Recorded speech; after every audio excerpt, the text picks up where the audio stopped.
Hello students, today we are going to cover a very important topic that is potentiometer. Okay, so first we will study what is potentiometer. Now, potentiometer is used to find out the EMF of the battery. Now why it is necessary to use potentiometer? Can't we use ordinary voltmeter to find out the EMF of the battery?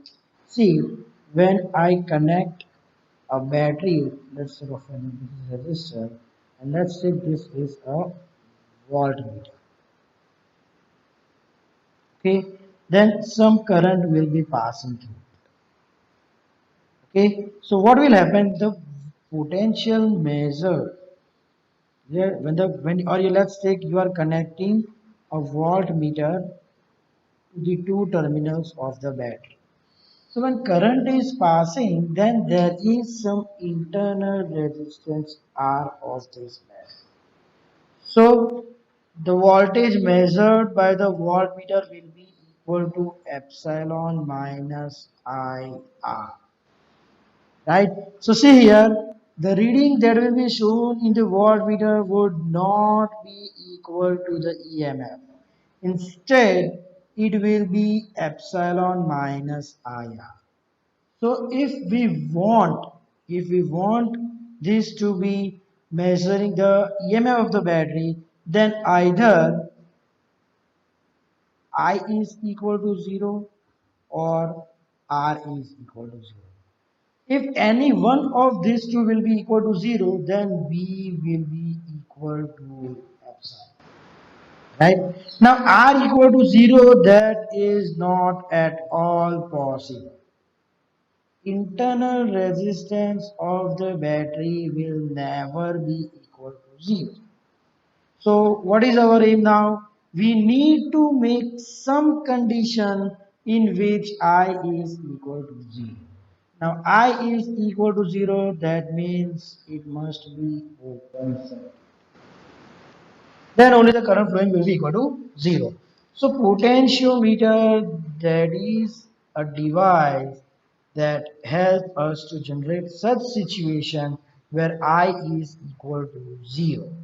The potential drop measure that will be equal to the EMF of the battery. Right? So if a question asked why there is need of potentiometer, the answer would be when we measure with ordinary voltmeter, it will not measure the EMF. Instead, it will measure the terminal voltage. Okay, clear? So potentiometer is required to measure the EMF. Clear? Now let's see the principle of potentiometer. On what principle potentiometer works?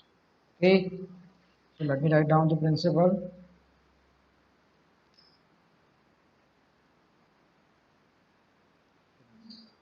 Now see, when a constant current is passed through a wire of uniform cross-sectional area, the potential drop across any portion of the wire is directly proportional to the length of that portion. Now for that, I need to first show the figure of potential. This is a battery EMF. Then let this be the internal resistance of this battery. Okay, R, a key, a resistance box. Okay, now this point A to point B, A to B. This is potentiometer wire. Okay, this is potentiometer wire. Now, so using this figure principle, the potential, this is AB, that is potentiometer wire.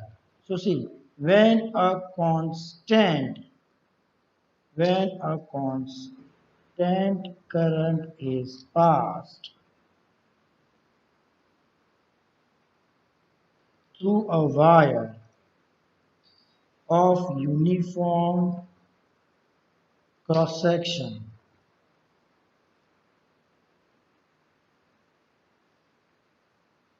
area, cross-sectional area, the potential drop across any portion of wire is directly proportional to the length of that portion. So see, what does this mean? Okay, see, when a constant current is passed in this wire AB, okay, then the potential drop across any portion, let's take this as point A, this as point C, right? The potential drop at AC, the potential drop when move from A to C, V, AC, that is directly proportional to the length AC. This is the principle of potentiometer. Okay, so this is the principle. Clear? Means when current flow through this wire of uniform cross section, the potential drop through any portion is directly proportional to the length of that portion. Clear? Now let's see the detail of the potentiometer. Means construction. Okay. Now let's see the construction.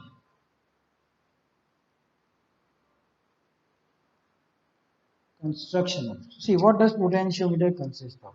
Potentiometer consists of a battery having EMF, epsilon. Okay, now this battery will have internal resistance.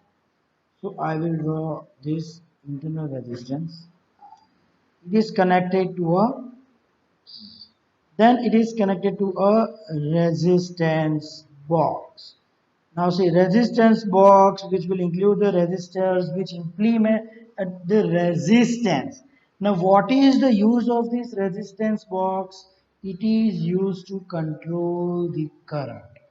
Right? If there is very high current that is withdrawn from the battery, then to control it, we will use resistance box. Here, we can also use rheostat. Now, point A and point B. Okay, now this is a potentiometer wire. Here, AB is the potentiometer wire. Here, so I'm telling once again, what is this? Battery, internal resistance of the battery. This is key, rheostat, or I will say resistance box. Here, what is the role of rheostat? It implements resistance. So it can help you to control the current. Okay, clear? Now A and B, that is the potentiometer wire. This battery, that is called the standard cell. Here, now see, since the wire is uniform, the potential difference between A and any point, let's take this as a point C. And if this distance is L, right? See, the wire is uniform. The potential difference between A and any distance L from A, that is epsilon, will be equal to phi and L, where phi I will say resistance per unit length. Here, or I will say the potential drop from A to C, that will be equal to phi L. What is phi? Resistance per unit length. Means if you are taking length as 1 unit, the resistance will be R, phi. Clear? So for L, it will be phi into, sorry, not resistance, potential drop. Phi is potential drop per unit length. Means for 1 unit, the potential drop is phi. For the length of 1 unit, potential drops is phi. So for L, the potential drop is phi into L. Here, so this was about the construction of potentiometer. meter. Now let's see the application of potentiometer. Now the application of potentiometer, the first one is comparison of EMF of two cells. Comparison of EMF of two cells. Clear? Now see what we will take. We will take two batteries. One battery whose EMF is already known to us, and another battery whose EMF is to be found out. Yeah. So see now, see, this is the potentiometer. First you need to connect the circuit in this way. Take a standard battery, connected its positive terminal to A. Then AB, that is potentiometer wire. The negative terminal of this battery to key, and key is connected to rheostat, and the other end of rheostat is connected to the battery. Now connect two batteries, both the batteries, positive terminal epsilon 1 and epsilon 2. I am taking this parallel connection. Okay, A is connected to positive terminal of battery 1 having EMF epsilon 1 and battery 2 having EMF epsilon 2. This is connected to a two-way switch. Okay, this is a two-way switch. One end is connected at this point, another, let's say A, and this as B. Okay, and then the third, the central one, that is connected to a galvanometer. Okay, and galvanometer is connected to a jockey. Okay, and that we are connecting to this potentiometer. Okay, we had already studied what is jockey in our last video. That is just a metallic rod that is used to make the electrical connection. Okay, so this jockey can be slided over this potentiometer wire AB. Okay, and it will detect the amount of current flowing in the galvanometer.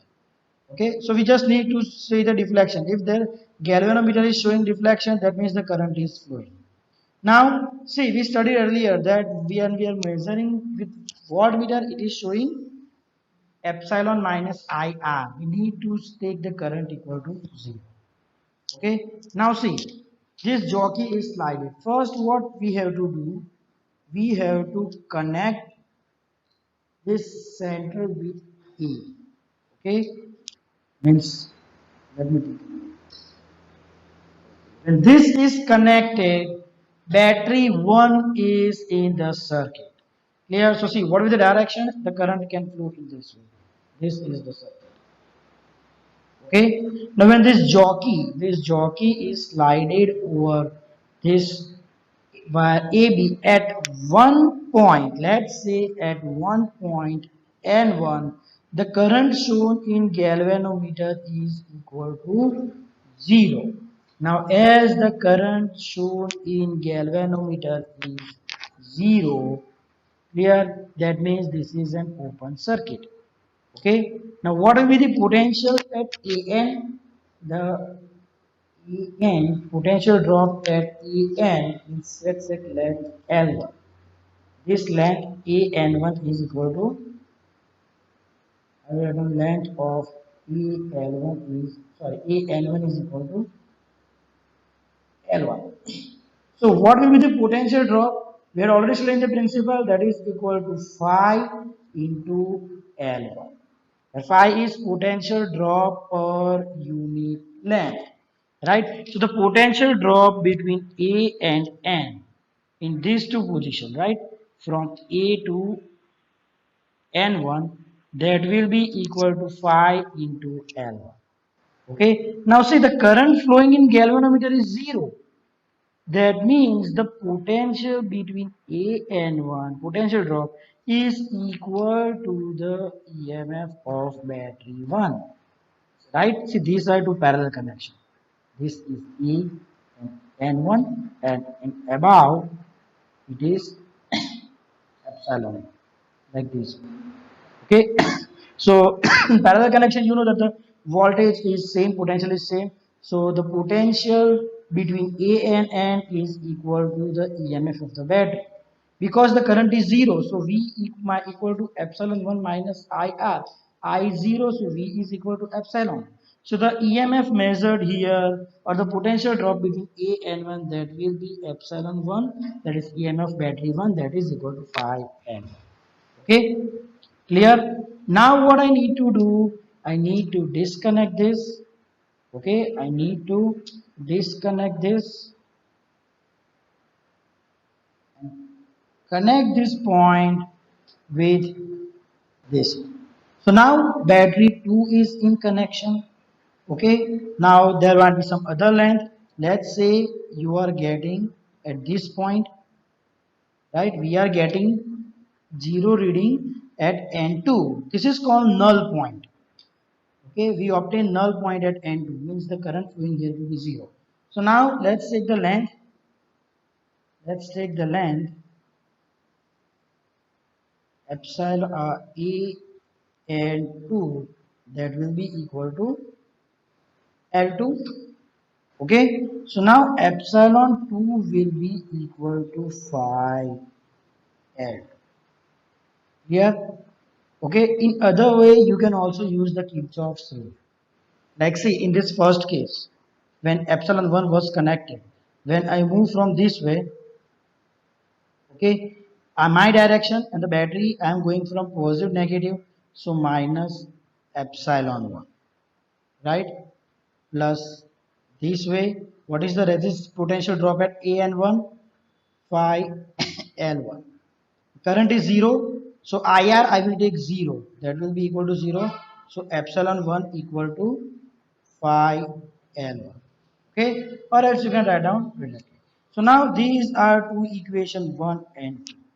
Now when I take the ratio like epsilon 1 by epsilon 2, that will be equal to phi L1 upon phi L2. So phi gets cancelled. Epsilon 1 by epsilon 2 equal to L1 by L. L1 and L2, that measurement you can measure practically. Epsilon 1, let's take the known EMF, battery of known EMF. So using this formula, you can find out the EMF of unknown battery. Okay, so this is the first application of potentiometer. Here, comparison of EMF of two cells.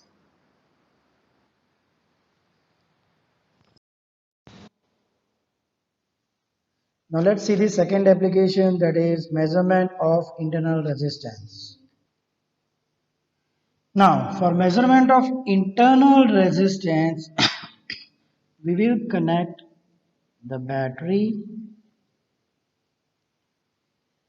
whose internal resistance is to be found out. Let this be the internal resistance, and a resistance box, okay, that we are connecting with a key. This is connected to a galvanometer, which is further connected to a jockey, which is slided over the potentiometer via AB. Okay, let's take this as key K2 because this is the key K1. Okay, now see, when key K2 is open, what will happen at that time? Only the battery is coming into the circuit. Right, at that time the circuit will be like this, from A, battery, galvanometer, from galvanometer to jockey. This will be the circuit. Okay, so see here, at that time let's take this point as C1. So the potential drop at C1, potential drop at C1, this will be equal to the EMF, because see, when we are finding this point C1, when current Ig is equal to 0, means current in the galvanometer shows 0 deflection, so this will show the EMF of the battery, and that will be equal to phi L1. Okay, here we have taken the length AC1 equal to L1. This is the situation when the key K2 is open. Now when key K2 is closed, when the key K2 is closed. Okay, at that time the resistance box also comes into the circuit. So now let's say that the null point is at point C2. Yeah. So now the potential drop here to be AC1 between A and point C2, this will be equal to the terminal voltage. In the first case, only battery was there in the circuit, and in second case, battery and resistant box both are there. So now it will not measure the EMF of the battery; it will measure the terminal voltage or terminal potential difference of the battery, and that will be equal to phi L2. We are taking length EC2 is equal to L. Okay, let's name this as equation 1 and this as equation 2. So when I take a ratio epsilon upon V, that will be equal to phi into L1 upon phi into L2. So phi that is potential drop per unit length, that will get cancelled. Now EMF, that is equal to IR. Okay, sorry, epsilon will be equal to I into R plus capital R, where capital R I will take the resistance that we had used in the resistance box, and V, that is equal to IR, right? How it came, we know that the terminal voltage is equal to epsilon minus IR, so V is equal to IR, epsilon minus IR, so epsilon I into plus IR, that will be equal to R plus R. Okay, so why that I have used this formula. Now, and this will be equal to L1 by L2. I gets cancelled. So on solving, I will get R plus R equal to R L1 by L2. That implies R is equal to R L1 by L2 minus R. So the internal resistance will be equal to R L1 by L2 minus 1, where L1 and L2 are the length of null point, where L1 is the length of null point when only battery is connected, L2 when both battery and resistance K2 is closed, that means, and capital R, that is the resistance of the resistance box. Clear? So I'm repeating once again. Okay, first connect the circuit as this way. When K2 is open, only battery is there in the circuit. So the potential drop between A and C1, that will be equal to EMF of the battery, that is phi L1. When key K2 is closed, the resistance box comes into existence. So potential drop between A and C2, that will be equal to V equal to phi L2. Taking ratio of 1 and 2 and solving further, finally we will get that the internal resistance will be equal to R into L1 by L2 minus 1. Here, remember L1 is the length when key 2 is open and L2 is the length when key K2 is closed. Okay. Okay, students, so that's it for today. Thank you.